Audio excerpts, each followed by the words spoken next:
Alright, so here's my homepage.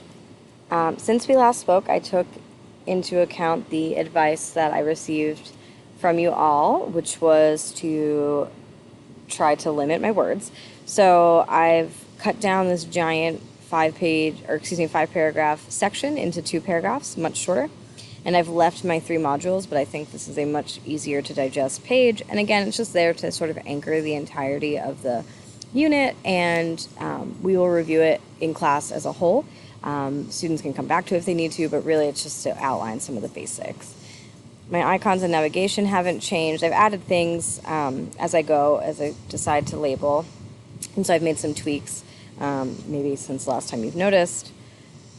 I also trimmed this page. So I kept my task here because that is the full task. And while maybe a little wordy, I think it's important. But again, we're going to go over it in class and as a group and as a collective. And so if they need to come back to it, it's just there.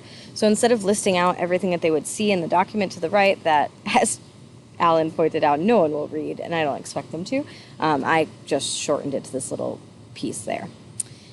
The field journal I've left the same. It's an ongoing assignment that my students are expected to do, so I don't want to cut away the instructions to say it for a third time. We will go over that in class, so they will have access to it. So I took some advice from Dr. Keaton about the way that I set up my home pages and my navigation, so that it's a little bit clearer, and so that there's less on the actual activity part pages. So Dr. Keaton had suggested, and I can't believe I hadn't thought of this, such a good idea, to, instead of writing by the end of this module, students will be able to over and over and over again, just to list it out. So I have changed that on all of my pages.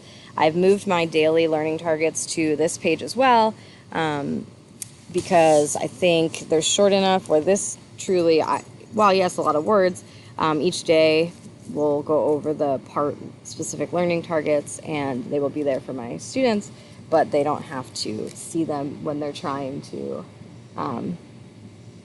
get their activities for that day done. So another thing that Dr. Keaton, said was that my modules were a little confusing down here, so I've added a go to part 1 button to add another way to navigate.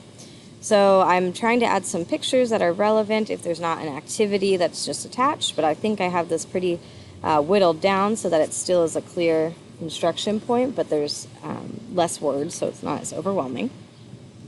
And I'm working on that for every single one. So this week, not tons have changed. Not a ton of my stuff, I should say, has changed because I've been working at a summer camp, and so I intentionally made this week pretty light. So I'm just going to continue to walk through. See, I've changed it here. I have my learning targets, and I added my go to part 1. So I'm finished all of my modules up to, I have some playlists here. I'm sorry, I'm bouncing all over the place, but I'm finished my modules all the way up to module 5, and that's the one that I'm needing to work on. And that's what I'm going to be working on next week, is wrapping this up. So I have my module page done. I have my part 1 and part 2, but then when you click, part 1 is partly done, part way there. I have some selections here, and then part 2 I have not started. Well, I've started, but I have not gotten myself very far. So my next plans are module 5 and 6, and as you can see, I have nothing on this. This is my PBL project, so I'm just going to be tweaking that a little bit. And so if you are watching this, I would love for feedback on just, if I've trimmed down my words, if that looks better, and if my navigation seems clear. And I think that's it. I appreciate you sticking with me. I know I was a little all over the place.